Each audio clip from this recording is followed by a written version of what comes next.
سب سے ضروری بات وہ یہ کہ جو سمجھنے کی ہے وہ یہ کہ ہم اس دنیا میں کیوں آئے ہیں. یہ سب سے امپورٹنٹ بات ہے.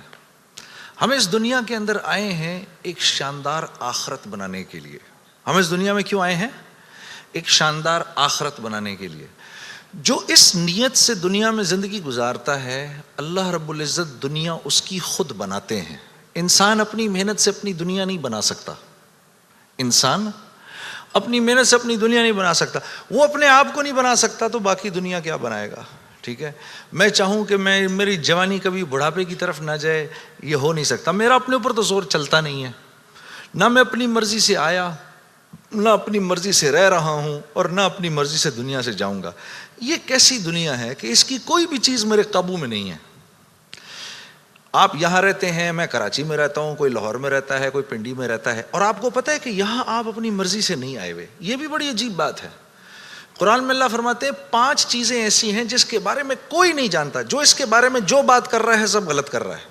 5 چیزیں کون سی ہیں؟ سب سے پہلے ان اللہ عندہ علم الساعہ. اللہ کہتے ہیں سوائے اللہ کے کوئی نہیں جانتا قیامت کب آئے گی. وَيُنَزِّلُ الْغَيْثَ. بارش نے کب، کہاں اور کتنا برسنا ہے کوئی نہیں جانتا. رزق کس کے پاس کتنا پہنچے گا اللہ فرماتے ہیں کوئی نہیں جانتا، صرف میں جانتا ہوں. وَيَعْلَمُ مَا فِي الْأَرْحَامِ. ماں کے رحم میں یہ تو معلوم کر لیتے ہیں کہ بیٹا ہے یا بیٹی ہے، لیکن اللہ فرما رہے ہیں یہ نہیں معلوم کر سکتے کتنا جیے گا، کتنا کہاں رہے گا، کیا کھائے گا، کیا پیے گا، نیک ہوگا، بد ہوگا، فرما بردار ہوگا، نافرمان ہوگا. اللہ فرماتے کوئی نہیں جانتا. پھر اللہ فرما رہے وما تدری نفس ماذا تکسب غدا. کوئی نفس یہ نہیں جانتا، انسانوں کو چھوڑو، کیڑے مکوڑے بھی یہ نہیں جانتے کہ کل ان کو ان کا رزق کہاں سے ملے گا. مجھے نہیں پتا تھا کہ آج میں کھانا یہاں بیٹھ کے کھاؤں گا، کوئی آئیڈیا نہیں. اللہ کہتے ہیں کوئی نہیں جانتا. پھر اللہ کہہ رہے ہیں 5ویں چیز وما تدری نفس بأی ارض تموت. کسی نفس کو نہیں پتا کہ اس کو موت کب آئے گی اور کہاں آئے گی. سلیمان علیہ السلام کے دور میں ملک الموت سے سلیمان علیہ السلام کی بڑی دوستی تھی، تو ملک الموت حضرت عزرائیل علیہ السلام یہ سلیمان علیہ السلام کے دربار میں اکثر آیا کرتے تھے. تو ایک دن دربار میں آئے تو ایک آدمی کو بار بار دیکھ رہے، وہ گھبرا گیا. کسی کو ملک الموت دیکھے اس کی ویسی جان نکل جائے گی کہ یہ مجھے، اور وہ بھی بار بار دیکھے تو ویسے ہی ہوش اڑ جائیں گے. تو اس نے سلیمان علیہ السلام سے کہا کہ جی ملک الموت مجھے بار بار دیکھ رہے ہیں، آپ ایسا کریں مجھے تو ہندوستان پہنچا دیں. تو انہوں نے ایک جن سے کہا بھائی اس کو ہندوستان پہنچا دو، تو ہندوستان پہنچا دیا ان کو. تو بعد میں سلیمان علیہ السلام نے ملک الموت سے پوچھا کہ تم اس آدمی کو بار بار کیوں دیکھ رہے تھے؟ کہتے میں حیران ہو رہا تھا کہ اللہ نے مجھے کہا کہ اس کی جان ہندوستان میں نکالو، یہ یہاں کھڑا کیا کر رہا ہے. وما تدری نفس بأی ارض تموت. کسی نفس کو نہیں پتا اس کو اس کی موت کل کہاں آئے گی. یہ 5 چیزیں کوئی نہیں جانتا. اب ان 5 چیزوں کا براہ راست ہماری زندگی سے تعلق ہے. تو پھر یہ کیسی زندگی ہے، یہ کیسی دنیا ہے جس کے بارے میں کچھ بھی نہیں جانتا. تو اللہ رب العزت نے دنیا کا بننا بگڑنا یہ انسان کے ہاتھ میں نہیں رکھا. یہ انسان کے ہاتھ میں نہیں رکھا. اور اختیار کتنا دیا؟ ہم کہتے ہیں نا بھائی انسان کو اختیار ہے. بھائی اختیار کتنا دیا؟ اختیار اتنا دیا، کسی نے حضرت علی کرم اللہ وجہ سے پوچھا کہ حضرت یہ میرے پاس دنیا میں کتنا اختیار ہے؟ کہا ایک ٹانگ اٹھاؤ اپنی. تو اس نے اپنی ایک ٹانگ اٹھا لی. کہا جی دوسری اٹھاؤ. کہا جی وہ نہیں اٹھا سکتا. کہا بس اتنا اختیار ہے تیرے پاس. انسان کے پاس اتنا اختیار ہے. اور جو اختیار ہے وہ کیا ہے یہ جاننا بڑا ضروری ہے. انسان کے پاس کیا اختیار ہے؟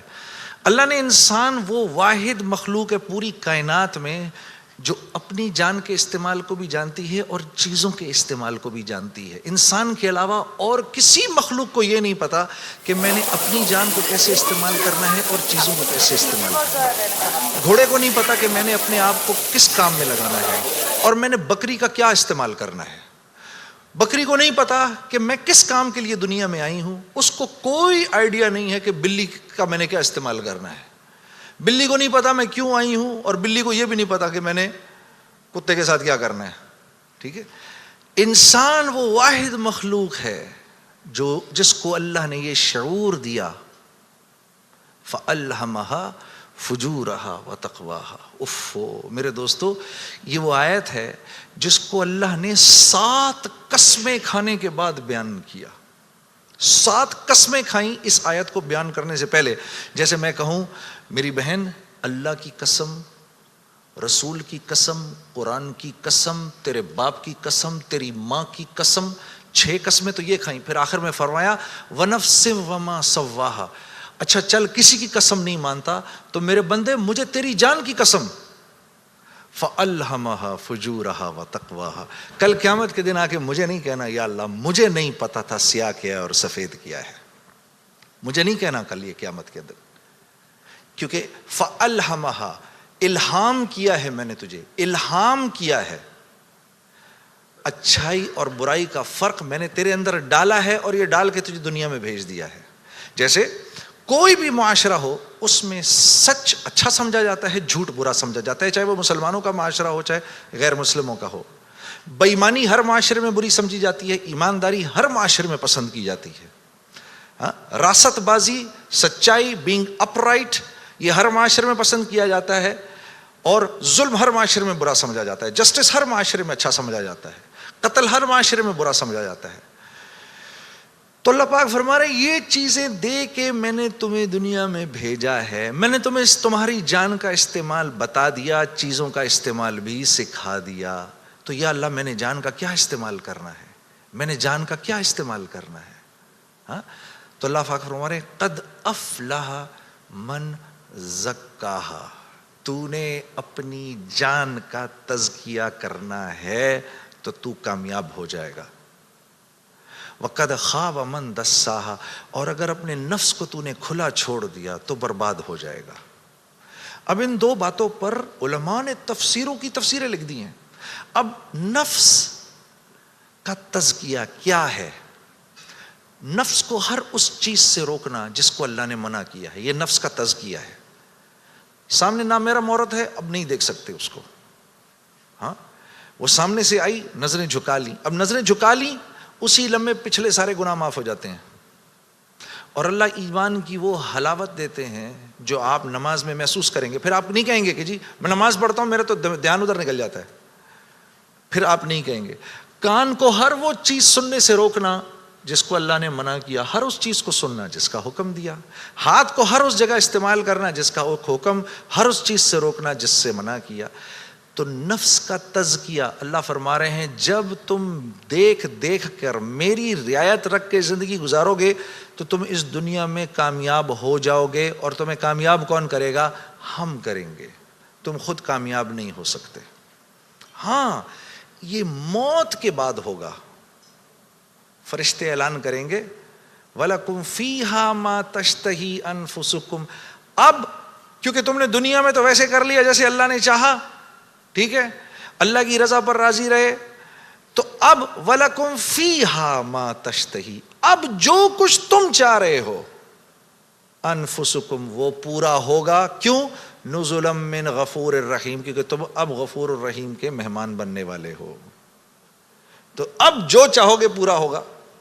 اب کہہ لو مجھے اتنے بڑے بڑے گھر چاہیے، مجھے اتنی اتنی بیویاں چاہیے، اتنی اتنی حوریں چاہیے. دنیا کی عورتیں کہہ دیں کہ مجھے اس کی شکل دوبارہ نہیں دیکھنی.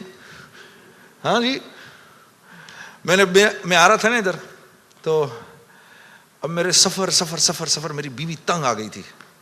تو مجھے کہنے لگی کہ اب آپ کیا کر رہے ہیں؟ میں نے کہا عائشہ اتنا بڑا کام ہے مجھے جانے دو.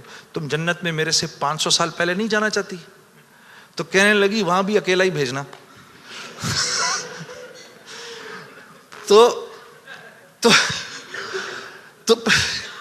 تو پھر مزے ہی مزے ہیں. پھر جو آپ چاہیں گے وہ ہوگا. یہاں پابند کرنا ہے اپنے آپ کو اس دنیا میں، اور پابند کرنا اپنے آپ کو یہ سب سے مشکل کام ہے. یہ سب سے مشکل کام ہے اپنے آپ کو پابند کرنا. دیکھو انہوں نے اپنے آپ کو پابند کیا میڈیکل کالج کا تو ڈاکٹر بن گئے. وہاں جو سینئر ڈاکٹرز نے کہا وہی کیا. صبح کہا 8 بجے پہنچنا ہے، 8 بجے پہنچ گئے. وہاں پر جس پیریڈ میں، جس کلاس میں، جس ڈپارٹمنٹ میں انہوں نے کہا جی پڑھو، پڑھتے رہے. اس کے بعد 4-5 سال اپنے آپ کو پابند ہی تو کر کے گزارا، تو 5 سال کے بعد ڈاکٹر بن گئے. آدمی کو اپنے آپ کو پابند کرنا پڑتا ہے. دنیا میں جس چیز کو حاصل کر رہے ہیں اس کے لیے اپنے آپ کو پابند کرنا ضروری ہے. تو دین، اور پھر کیا ہے، جب پابند کیا تو اب ڈاکٹر بن گئے. اب ڈاکٹر بننے کے بعد ڈاکٹر بننے کے جتنے نفع ہیں اب وہ کمائے گا. یہ سیدھی سی بات ہے. تو دین کے نفع اٹھانے کے لیے کہ میں دین کے نفع اٹھاؤں، اللہ نے جو حکم دیا اس کے میں نفع اٹھاؤں، اس کے لیے پہلے ہمیں اپنے آپ کو پابند کرنا پڑے گا. اسی طرح سے اللہ جیسے کہہ رہے ہیں جب وہ پابند کر لے گا تو پھر اس کے نفع اٹھائے گا، اور جو جتنا پابند کر لے گا اتنا ہی نفع اٹھائے گا. جیسے 1 گز زمین بھی زمین ہے اور پوری دنیا بھی زمین ہے. جس کے پاس 1 گز زمین ہے وہ 1 گز زمین جتنے فائدے اٹھائے گا، جس کے پاس پوری دنیا ہے وہ پوری دنیا کے فائدے اٹھائے گا. تو جس کی زندگی میں جتنا دین ہے اس نے دنیا میں نفع اٹھانے ہیں، جس کی زندگی میں جتنا کم دین ہے پھر کیا ہے، مصائب اس کو گھیر لیتے ہیں، مصائب اس کو گھیر لیتے ہیں، حالات اس کو گھیر لیتے ہیں. کراچی سے، لاہور سے، فیصل آباد سے گلاسگو آ جانے سے حالات ٹھیک نہیں ہو جائیں گے. یہ کہیں اللہ کا وعدہ نہیں ہے کہ جگہ تبدیل کرے گا تو تیرے مزے ہو جائیں گے. نہیں، زندگی بدلے گا تو تیری زندگی بدلے گی، چاہے تو غربت میں ہے، چاہے تو امارت کے اندر ہے، چاہے تو وزیر ہے، چاہے تو محکوم ہے، چاہے تو دکاندار ہے، چاہے تو کارخانے دار ہے. اگر میری مرضی کے مطابق چل رہا ہے تو دنیا کی زندگی تیری ایسی بناؤں گا، دنیا کی زندگی کو تیرے لیے جنت کا نمونہ بناؤں گا. اگر میری مرضی کے خلاف تو چلے گا تو تیرے لیے تمام حالات اور تمام کامیابی کے نقشے ہونے کے باوجود تجھے مشکل میں ڈالوں گا. اور میرے عزیز دوستو، یہ ازل سے لے کر آج تک ہو رہا ہے اور آج سے لے کر ابد تک یہی ہوگا. اب آپ لوگ یہاں کیوں آئے؟ کبھی آپ نے سوچا بھئی آپ گلاسگو کیوں آئے؟ آپ گلاسگو کیوں آئے؟ آپ آئے نہیں ہیں. اخرجت للناس، ہم نے لوگوں کے نفع کے لیے تمہیں نکالا ہے، ساری انسانیت. اخرجت للمسلمین نہیں، مسلمانوں کے نفع کے لیے آپ نہیں آئے یہاں پر. اخرجت للناس، ساری انسانیت کے نفعوں کے لیے میں نے تمہیں تمہارے گھروں سے نکال دیا ہے. یا اللہ ہم نے کیا نفع پہنچانا ہے ان کو؟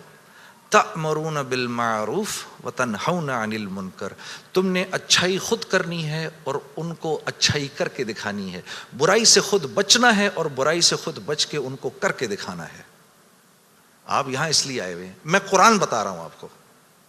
وتؤمنون باللہ، جب یہ کرو گے، جب تم ایسا کرو گے پھر میری ذات پہ تمہارا ایمان بنے گا، ورنہ نہیں. تب تم میرے حکموں پر چلو گے. ایمان نہیں بنے گا تو حکموں پر نہیں چلا جاتا، پھر اللہ کے حکموں پر نہیں چل سکتا آدمی. ایمان بنائے بغیر اللہ کو اللہ تو جانے گا لیکن اللہ کی ذات کے تاثر سے دل خالی رہے گا.